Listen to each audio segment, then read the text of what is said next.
Here we are, Facebook fans. Hey, I'm Priya Rao with the First Weekend Club, and I'm here at the Cannes Film Festival. And as we said, we are live talking to filmmakers here at the fest about what they're doing, how's it going, and just, I don't know, what they're wearing, hanging out. Did they see any stars? Partying? Yeah. Welcome, Brian. Yeah. Brian Quintero.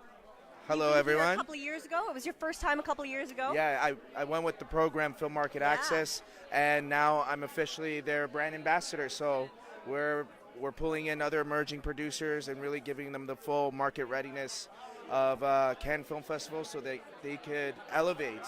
Not only that, my short film Narcissistic, which we submitted. True story? True story.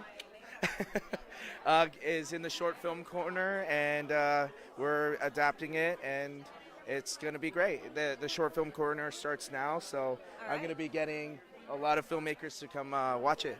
I bet, because it's hard to get people to go anywhere to watch anything, because it's all about meetings and making relationships. Exactly, and building relationships, and whatever project you have, whatever possibilities. You have amazing people like First Weekend Club, interviewing you and getting out there. But if you have any developing projects, or it doesn't matter really who you are, you could go and build those relationships, build those contacts, and really make it happen. That's why we're here in the beautiful weather of France. Okay, give us one tip. Last time you were here was your first time at Cannes. Yeah. What is the biggest thing you learned from that experience that helped you make this experience more productive? Well, it actually added a career path, because 2 years ago I came in as an actor, and this market, this festival has allowed me, I always tell people, I came in as an actor, Cannes 2 years ago, I came out as a producer.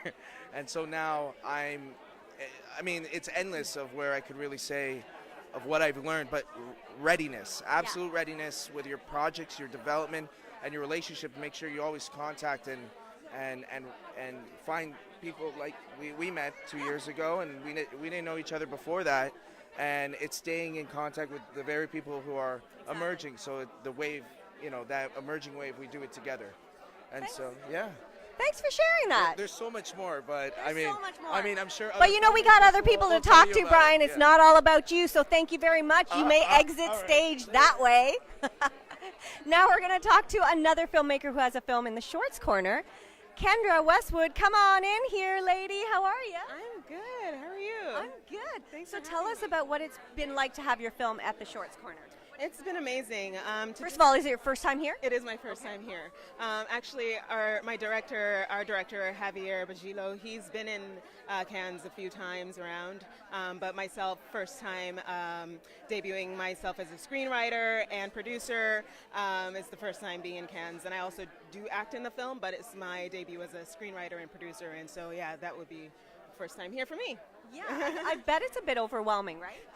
Yeah, but it's exciting at the same time. It's great. It's a lot to learn. I went to some workshops where I'm learning so much, right? So what's the most important thing you think that you've learned from those workshops? In terms of pitching, that's the workshop that I came from right now. In terms of when you are pitching a project, just make sure that you're in tune of what it is that you're pitching, that you're clear about your ideas, and that the other person who might be interested in your project, that you know what they're interested in as well, so that you know that you guys will connect, and it's a better way to sell your project to them, because at least it's something they're interested in, and you know that you believe in what you're pitching as well, right? Yeah. So yeah, that's something that I learned this morning. So there you go, and it's staying right here. Yeah. So you have a short film here. Are you working on any feature films coming up, or what's next for you? I'm actually working on a pilot. So not a feature film, but I actually wrote my first pilot series. And so it's very exciting. I tend to deal with a lot of issues that are women's issues, as well as being a musician. And in addition to an actor, I tend to like to write about music as well. But women's issues falls at the top of my list of subjects that I write about. So my short film covers that, as well as my pilot that I'm writing. Awesome. It would be great. I think women will connect with the topic I'm dealing with. So. If there wasn't any better time than now, I can't imagine it. You heard about the big protest that Kate Blanchett led, so this is the time for women's stories to be told and to be in the forefront. Yeah. So congratulations, Kendra. Thank you very much. It's always been something close to my heart, so I'm glad that it is getting that light at this time. Girl And power. exactly. Thanks so much, Kendra. Thank you. Good luck at the rest of your festival. Thank you so much. So we're going to be talking to a filmmaker who has a film that's in Canadian Perspectives here, or Perspective Canada. It's called April in Autumn, and the filmmaker slash writer slash star, Warren Saladicki, welcome. Hi Priya, how are you? I'm good. How are you doing so I'm good. far? I'm good. Yeah. I'm good. What's- Having fun. Yeah? Yeah. When did you get here? Oh, I got here right at the beginning on Monday or a Tuesday, the first day, and I'm staying through to the bitter end. To the bitter end. To the bitter end. I'm meeting people. I'm seeing films. Are you sleeping? Yeah. No, you got to kind of pace yourself. You know? do. You when don't you're have here to. for the 2 weeks, that's impressive. Yeah, and I'm here to do business, so That's right. you can't do both sides, which is, there's a whole party side to Cannes, but Oh, there sure is. yeah, But you have to stay focused. Yeah, totally. So tell us about April in Autumn. April in Autumn is a story of two sisters and a mom. One sister's been traveling for a number of years, and she returns home, and she literally unearths a box of old love letters in the backyard, in the garden. And we don't know who they belong to, but she thinks it's her mom who buried these years ago. And her imagination gets the better of her, April, the character. And it's a sister story, and she disrupts everything. She disrupts? Yeah. She's a troublemaker? She's a disruptor, yeah. Okay. And who do you play? I play Mark, who is the old boyfriend of April. Always troublemakers. Always trouble. But he's there actually, it's a very secondary character. She's been proposed to by a guy that she met on her travels, Oscar from Argentina. And he proposed to her by email, and he shows up unexpectedly about 2/3 the way through the film. Okay, Yeah. dunk, dunk, dunk. So it's all these characters that sort of converge all together. Worlds colliding. Yeah, it's all, yeah. Okay. Yeah. Now you directed as well? I directed, wrote, produced, Yeah. acted, edited, Okay, production design. one-man movie-making machine Well, right it here. wasn't intentional. It's like, when you have limited funds, and True. I crowdsourced it to begin with, and then Telefilm came on board with post-production. So my crowdfunding was, it was pretty minimal. So I knew, okay, I had to do this, and Yeah. this to get the thing made, But right? if it's a passion, you got to get it done, right? Oh, yeah, total passion. What And, was that yeah. like wearing all those hats? Like directing yourself. How do you direct yourself? We didn't have a monitor. Like most directors who are acting in their work, they can stop, when they call action, or they sort of whisper action, Right. or cut, when they're in the scene. Yeah. And then they run around to the back and watch the monitor. Well, we couldn't afford a monitor, and so I just trusted my sound guy, my camera guy, came around to them and said, Gotta trust your team. So how was that? Was that good? Do I need to do it again? Exactly. Amazing. Well, congratulations. To be here as part of the Perspective Canada Yeah. films is it's a coup. Yeah, thank you. Congratulations, Thank you. and I hope you had have- a screening yesterday. How did that go? Fantastic, loved it. It was so emotional to be in the theater in Cannes at the Cannes Film Festival, Yeah. and it's a dream come true for a filmmaker Of to course. have a screening at Well, keep an eye out, folks. You can follow the Facebook page, April in Autumn, Yeah. and you'll hear it from us when it gets to theaters. Thanks so much, Warren. Thanks, Priya. Thank Enjoy you. the rest of your fest. You too. Thank you. Okay. Yeah. So now we are talking with a lovely lady who we spoke to here a couple of years ago, Jennifer Lieberman. She's one of those girls who really gets things done, but that seems to be the way. You have to be, if you're an indie filmmaker kind of starting out. Hey girl, how are you? Hi, Priya. I kind of love it that you're one of the few people who's smaller than me. I'm sorry to say that, but it makes me feel grand. Well, poison always comes in small bottles. Uh-oh, trouble. All right, lady, you were here 2 years ago when we were here. What has changed this time around? Well, this time around, I came here as a director. So I directed my first piece. Last time I wrote it, produced it, and was in it. And this time I took on directing as well. I added a hat. I didn't take any hats off. I just added one more. And it was fantastic because I realized I actually like directing, and it's not as scary as I thought it would be. So that was fantastic. And what about the experience? Like, you were here last time. Oh. It was overwhelming, probably. Yeah. This year, Has it been more productive for you? This year has been so much more productive because I, first of all, know my way around, and second of all, I'm not running around like a maniac trying to figure out what to do. I feel like last time I came, I didn't manage my own expectations properly, and I kind of felt like my whole life, my whole career was riding on making some big deal or getting some big gig out of this festival. That's a lot of pressure. Oh my God, I was having anxiety attacks, panic attacks, and I didn't enjoy myself at all because I put so much pressure on the situation, which was definitely like an amateur move. This time around, my goal, I came with one goal, to get on a yacht. It hasn't happened yet, but I'm hopeful. We've got There's a week still left. time. There's still time. And just basically be really relaxed about the situation and just, network and get to know people, not in terms of a means to an end. And I just stopped end gaming this time. I'm just here to meet other cool filmmakers, learn about all the different aspects of the business. I met some really generous sales agents, distributors who explained to me their side of the business.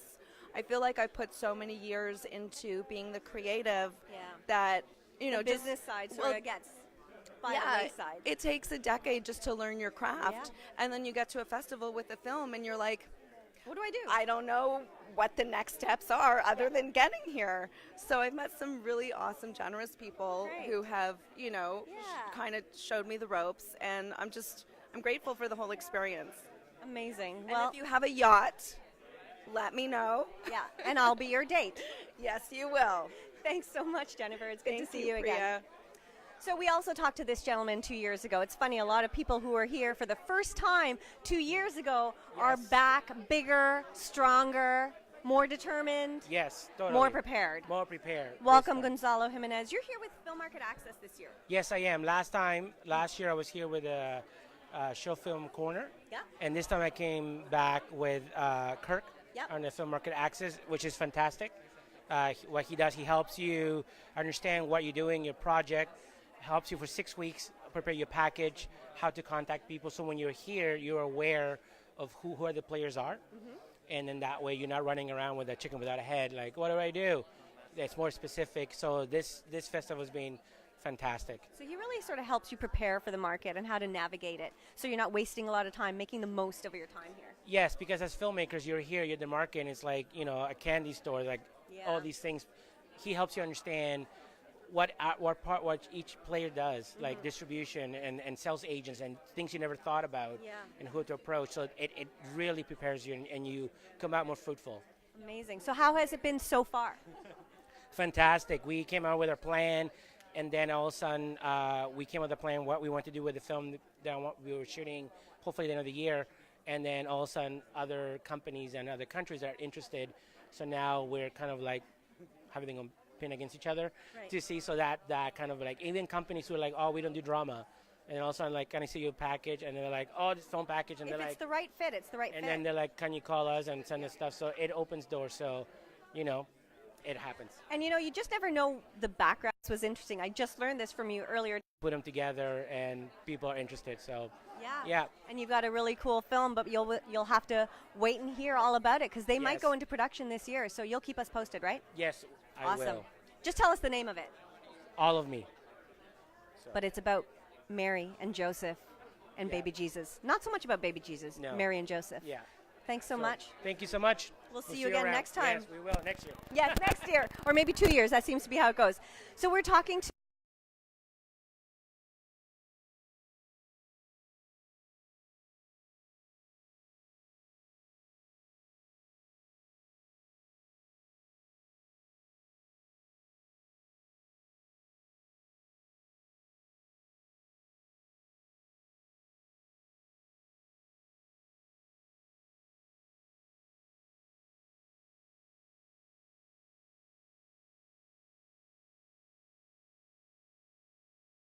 starts to finding who she is, as a woman, discover herself as a woman and connecting with the other women.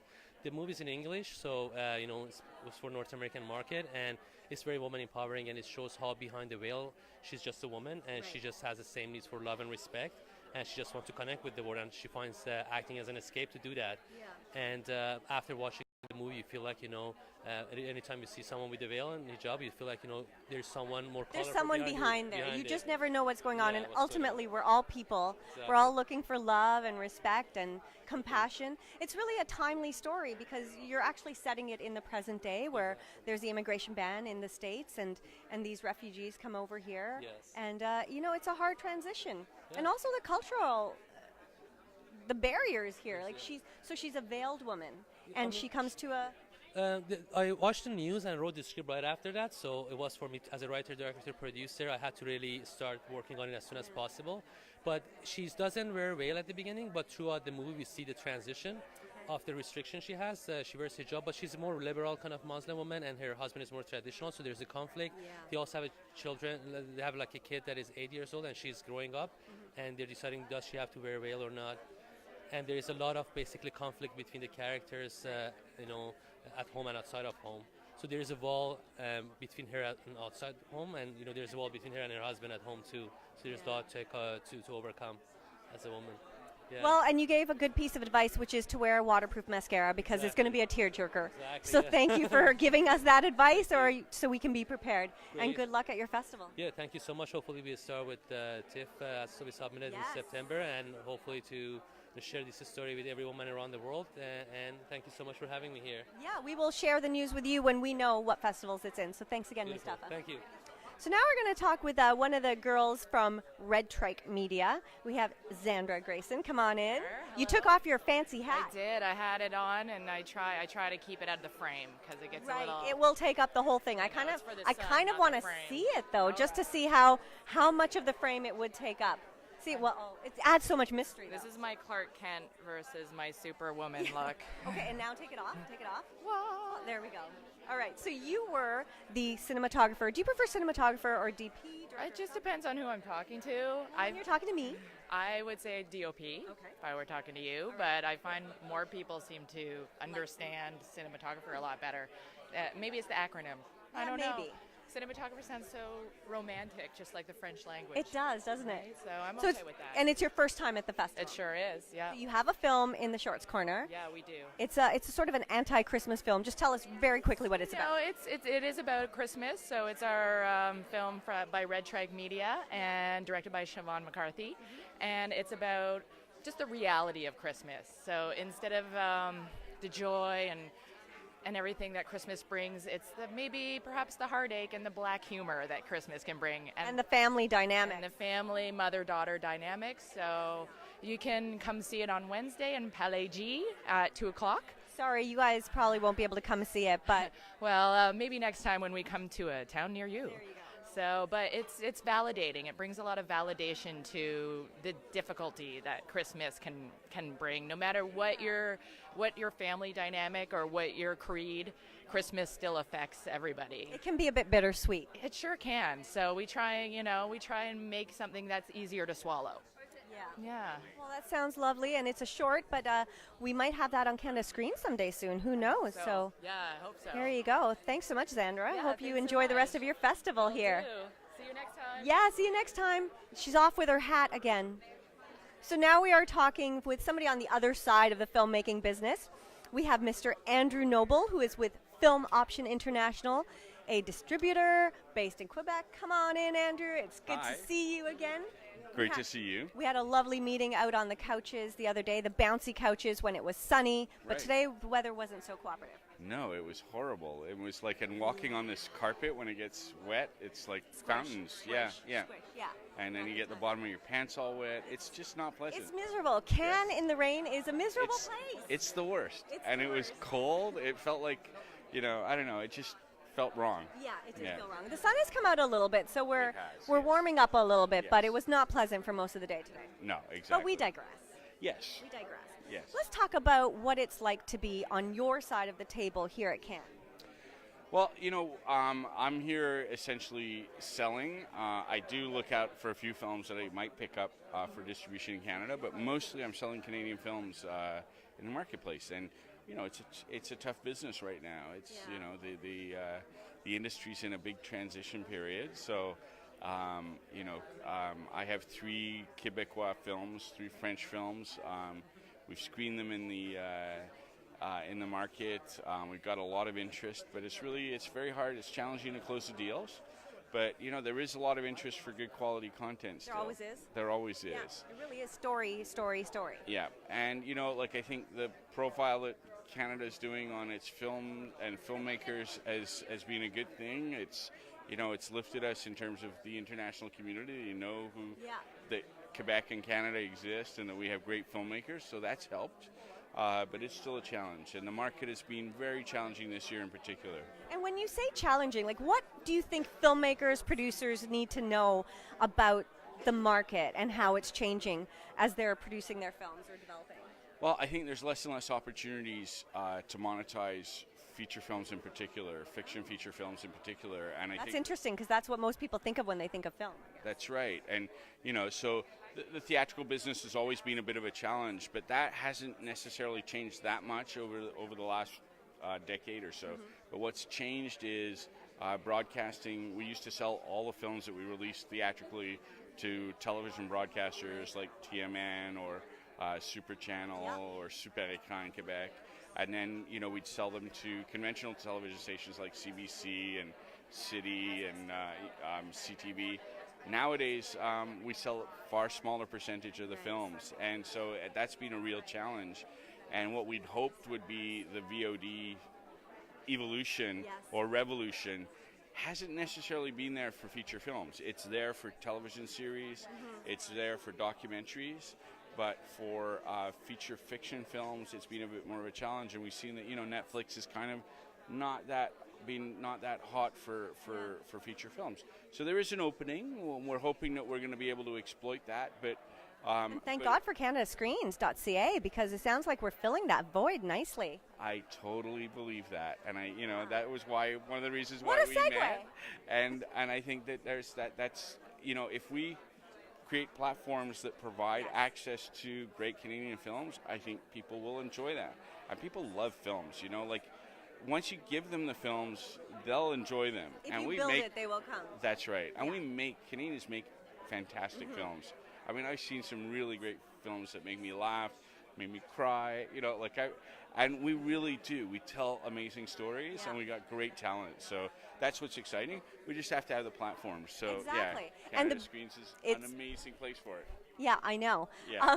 And the beauty of that is that so many of us, Canadian films unfortunately don't stay in theaters very long. So even though we might have the best of intentions, and they don't always get to every market. But now you can see those films, and especially the Quebec films, which we don't often get in the English speaking market. So we want to see those films because they are often some of the best films that are made.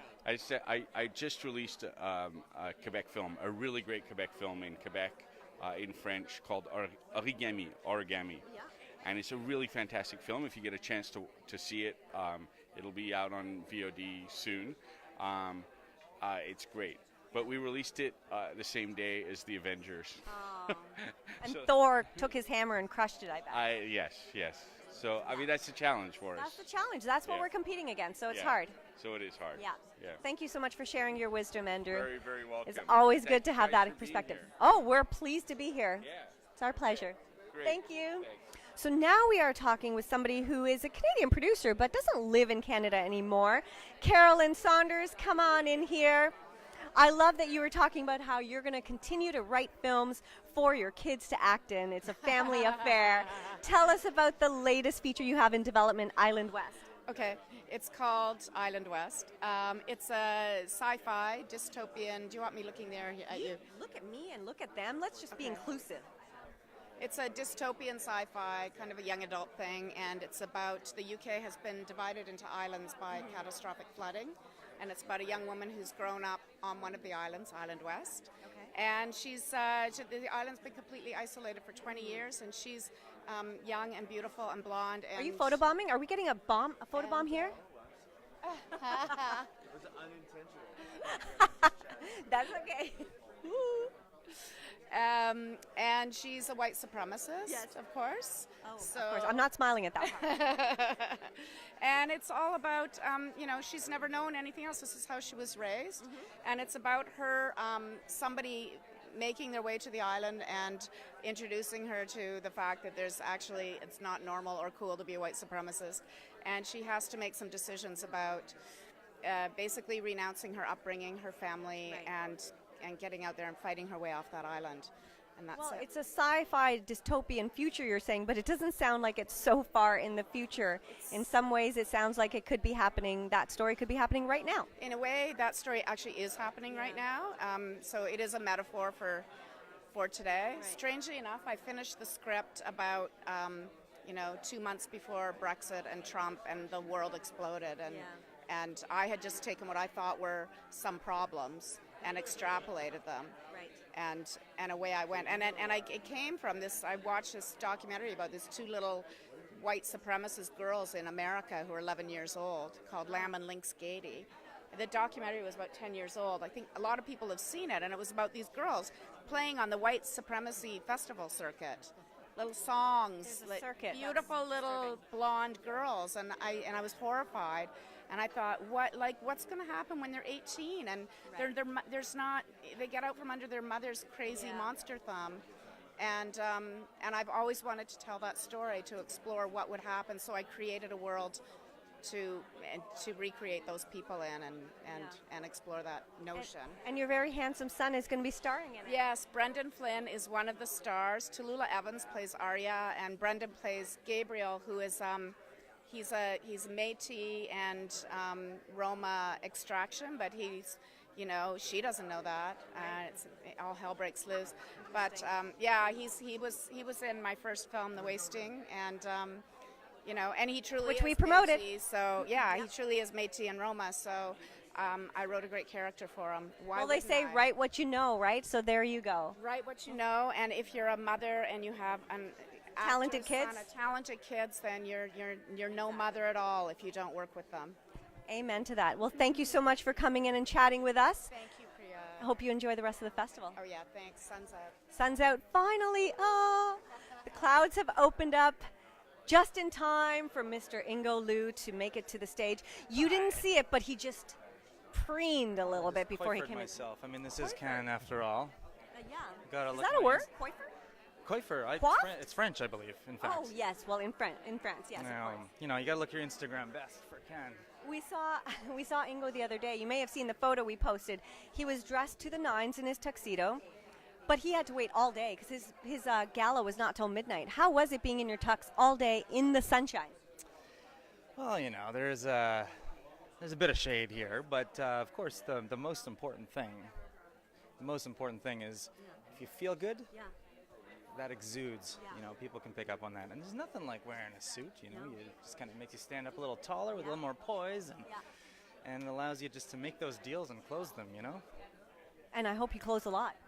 Well, I've had a great opportunity to talk to some really, really cool people here at Cannes, and I mean the energy here. I mean, God, you can't see what's happening over here behind me, but this is just one pavilion of literally hundreds. Yes. That's just the pavilions. You got the entire market over there, and you got all of the exhibitors over there. And you know what? All these thousands of people who are here, they're here for the exact same reason that I'm here, and so I can really relate to everybody, and everyone's here for the same reasons, and it feels really good to just be here for the same reason. Yeah, and you've got so many projects on the go. It must be overwhelming to be here, but you seem like you're handling it really well. Oh, well, thank you. I guess you can't see what's happening behind here. Obviously, it's the duck allegory, right? Tell me about the duck allegory. They seem so serene on top of the water, but underneath their feet are going like this. Yep, I guess so. To get somewhere. You got to paddle hard to get somewhere. That's my spirit animal. The duck. There you go. Yeah, no, I've got a couple of features here in the market. I've got some television. Our features, Floating Away, was a drama that we shot with a Japanese Canadian director. His name was Ko Ito. We had a theatrical release in Japan last year. We got to go, which was amazing. That's amazing. Yeah, P.S. Japan is awesome. Yes, it is. I've been there. Yeah, and then The Iron Sixth, which was our second feature, which just entered the festival circuit last November, and I believe it's doing quite well right now.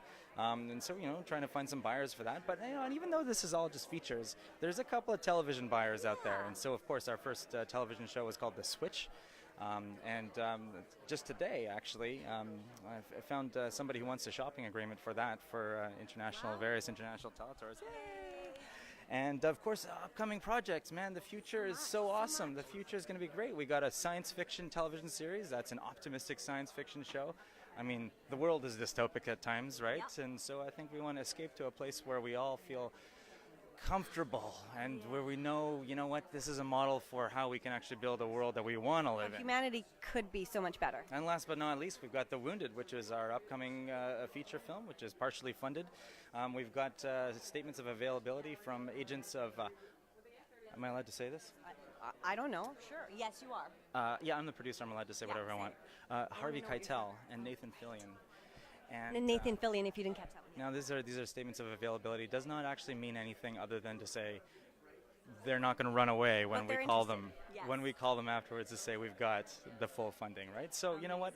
I'm very optimistic. I think good things are going to happen. Great. Well, thank you so much for sharing with us and for being our cameraman, double duty. You're kind of setting us up. Yeah, can you just get back there because we got stuff for you to just fix up over there. There's really not very many of us. Yeah, exactly. So. Double duty. Thanks so much, Ingo. Oh. Hello, Nova Scotia. Hi, Nova Scotia. Thanks, Ingo. And I think we got Daniel Beckerman back here, too, which I didn't realize. But we're going to just talk quickly to Ina, and then we'll grab you right on. You got to run? You got to run? You got to run? Yeah, we'll do it another time. Can we talk to Daniel quickly for 2 minutes before you go? We didn't realize he was... No, it's okay. You have to go. This is what happens. Sure. Come on in, Daniel. Come on in. We'll take 2 minutes of your time. We'll take 2 minutes of your time. He's sitting right with Paula Devonshire. Both of you were producers on The Witch, right? No, just me. Just you? Yeah. Okay. There was probably another producer I was talking to. So what was that experience like for you? The Witch? Yeah. I thought it was going to destroy my life, but it turned out that it was good for me. And it was, one of those rare movies that breaks out. And it was a very tough shoot, but it was worth it because Rob, the director, had a singular vision, stuck to it, and, the financiers and producers supported him. And it's just a big, endorsement of sticking to your vision, I would say. The Witch, yeah. And now you have a whole slew of films that you're working on. You do a lot of films that you're in different capacities. What do you look for? I look for, I'm not genre specific, I'm genre agnostic. I look for people who are able to create wonderful worlds that we've never seen before, and that through their making of the movie that we get to visit. So original worlds, world builders, that's what I like. You have a great partnership with these fellows that we just spoke to the other day. I cannot remember the company name. Stellar Citizens? Stellar Citizens, that's right. Yes. With Alex, and they were a bit shy to go on camera, but you're going to represent for them. They shouldn't be shy. They're both very good-looking, charming gentlemen. They were absolutely charming. You have a partnership with them. Tell people about that and how we might be able to access that. Sure. Well, together we have a development fund. So we've been working with screenwriters. We've been acquiring books. We've been, seeking out those wonderful worlds I was mentioning that we can make into movies or television. And it's really exciting because, the partnership allows us to really, put sort of creative first and not compromise in what we think are the absolute best stories we can possibly tell. So it's truly exciting to be able to, with Stellar Citizens, to go hunting for those stories. It's all because you never know what you're going to find. You might find the next witch. That would be nice. Although, got to do new stuff. So true enough. Do you have anything coming out that we should tell everybody about? I do. Kayak to Clem 2 is coming out on May 25th.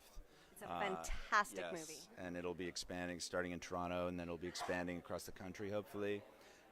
Directed by Zoe Lee Hopkins. It was probably the most fun I've ever had on any production. It was just, we were shooting out on the Pacific Ocean and in the Great Bear Rainforest in communities like Bella Bella and Clem 2 and Lund. And it was one of those stories that balances. It's a fun movie. It's an enjoyable movie, but it's also about a young woman who is building up the courage to really lead her people in resisting pipelines that are threatening the traditional fishing waters. Talk about timely.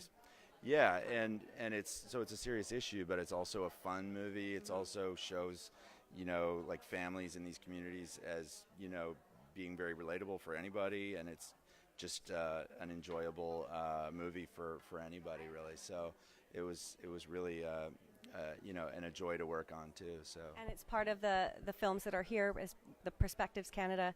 So congratulations on that, and thanks for taking the time. I know you're in a rush, so we'll let you get to whatever meeting you got to get to. All right, thank you very much. So now we're going to talk to a documentary producer who I was very fortunate to see one of her films, Monsoon, that Sturla Gunnarsson directed several years ago. Just a beautiful, beautiful movie shot in India during the monsoon season. Welcome, Ina Finchman. Thank you. Thank you. And you are also the recipient of the Don Haig Award. You've had such a stellar career. Talk to us about what it's like to be a documentary producer at Cannes, because a lot of people think of Cannes as a market where all the feature films, all the stars come out. Well, I mean, maybe some of the stars of documentary come out sometimes too. That is right. But I would say that I produce primarily feature documentaries, and a lot of them are international co-productions, so I see a lot of my partners here. In the last few years, there's been more of a focus on documentary. There's a Doc Corner, there's Doc Day tomorrow. So, I find a lot of my colleagues, especially from Europe, come here. I've had wall-to-wall meetings about new projects, about co-productions that are currently going on. A lot of my American colleagues come here too. Documentary has many lives. I mean, it's not just television. It's, SVOD, it's theatrical, it's festivals.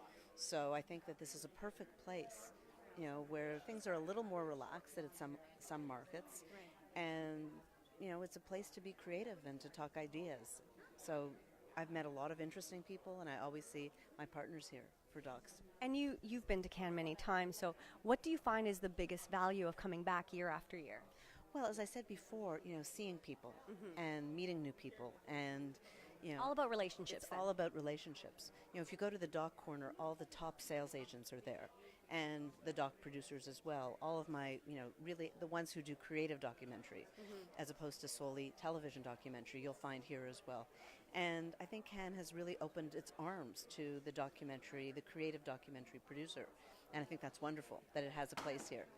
Now, can I ask you, as if you were to talk to young up-and-coming documentary producers, are there some tips that you would give them, or some words of advice? What would be the words of wisdom that you would impart upon them?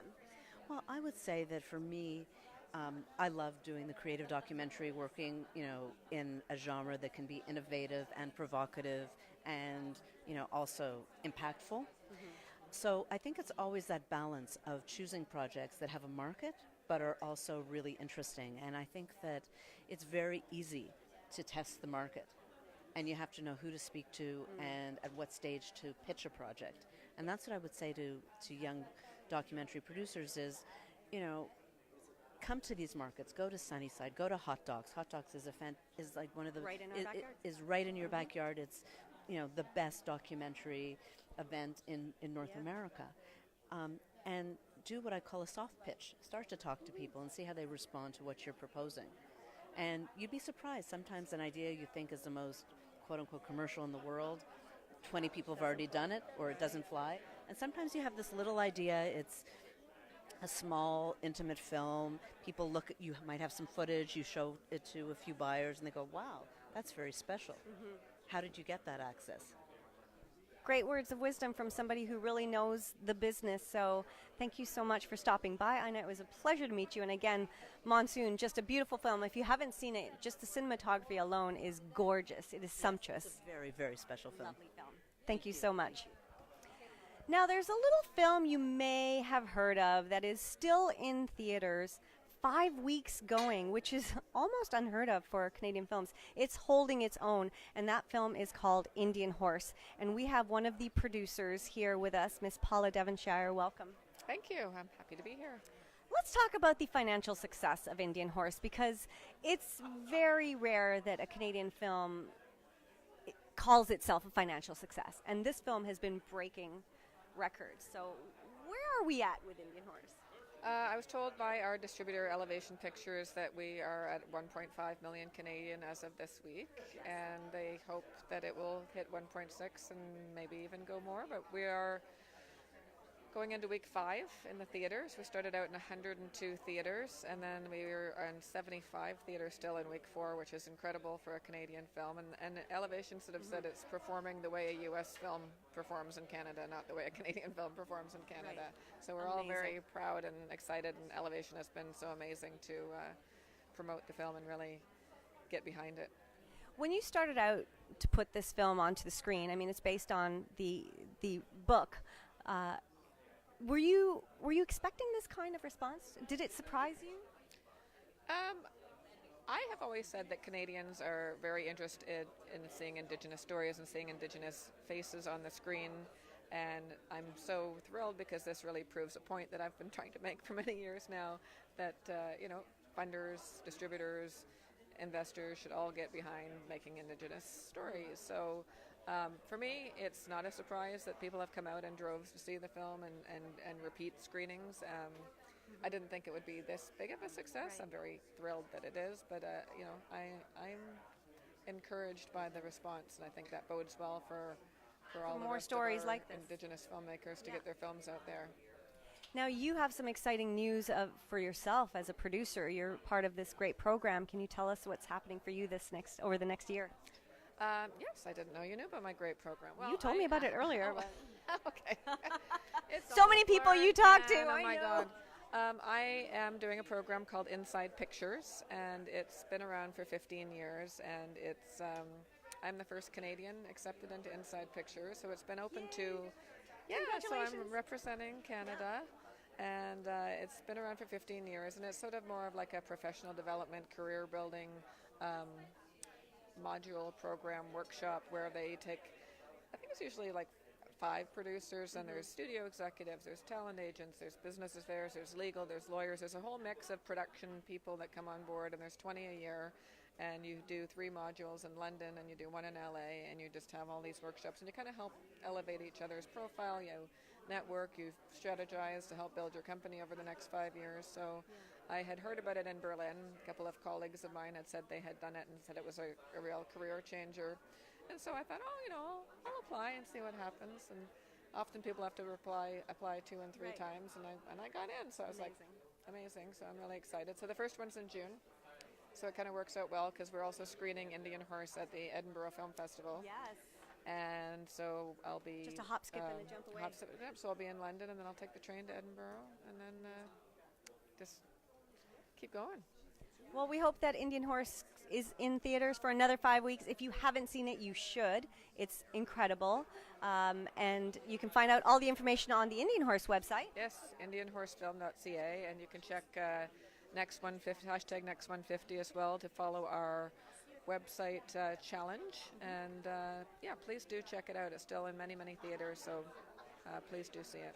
Thanks so much, and congratulations on all the success with the film. Great. Thank you so much. Thank you. Take care. So we're talking with somebody who actually used to be part of First Weekend Club's team many moons ago, but now he's, living the life of a producer and selling his movies at Cannes. Come on in, Paul Armstrong. Thank you. You've got 4 films at the festival. Well, I don't want to say at the festival. I wish they were, quote, at the festival. They're in Let's the qualify market it. at the Okay, at the festival. market. Yeah. Okay. Well, in the short films. So, in the short film corner. 3 of them are Crazy Eights films. I'm executive director of Crazy Eights, the short film competition in Vancouver. Crazy competition. Which Anita Adams used to associate produce in its early days.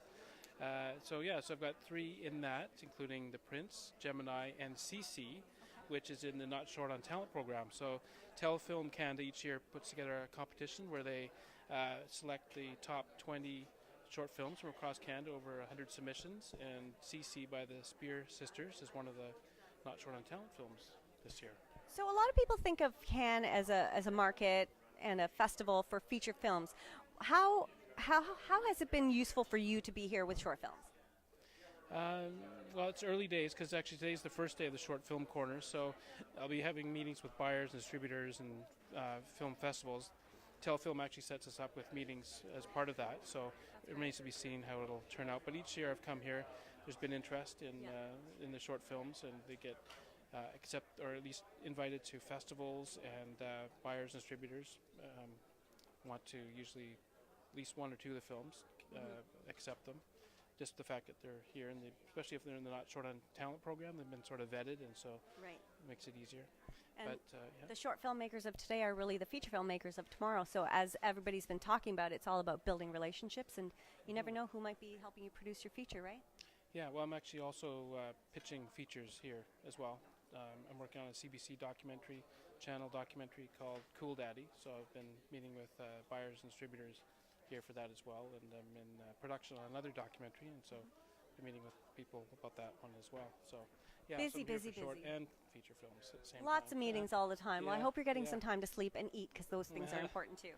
Well, I don't know about sleep. Still jet lag. But so. the eating, so at least one of the two is happening. Yeah. Thanks so much, Paul. It was great to see you back in the fold. All right, thank you. And now we'll end it off with the woman who started it all, Miss Anita Adams, my travel partner. We've been having fun together. We've been having a lot of fun, but we've been getting some great content, and just talking to filmmakers is so inspiring. It really is, isn't it? I just love being here, and I get, I don't know, it feeds my soul, because these are creative people that are here. They're going after their dreams. They're pushing to make things happen, and I just find that so exciting, because there's so much hard work that's involved, and there's so much rejection, and it's like grinding to make things happen, and then they do, and I don't know, I find that really exciting and inspiring, like you said, and it's just good to be here and telling people about what we're doing. We had if you're following First Weekend Club, you know about the recent announcement that we made that we are now CAVCO approved as an acceptable online service. So that's been really exciting to share that information with filmmakers, and filmmakers are going, wow, really? Yeah. And we're like, yeah, we can help you. And it's pretty exciting get that. Yeah. So First Weekend Club has been around for 15 years. Canada Screens has been around for 3 years, and that is our boutique sort of VOD service there, where you can see exclusively Canadian films, and that's the platform that has been approved by CAVCO to help you guys get your feature films made. That's right. You said it exactly. I have nothing to add to that. That was perfect. Okay. Well, where do we go from here?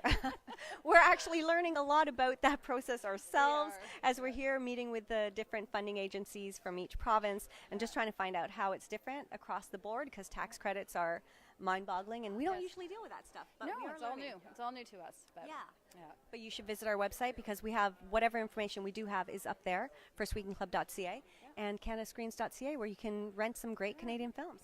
Yeah, thanks for watching us, and we're going to go and celebrate with the other Canadians now. There's a reception.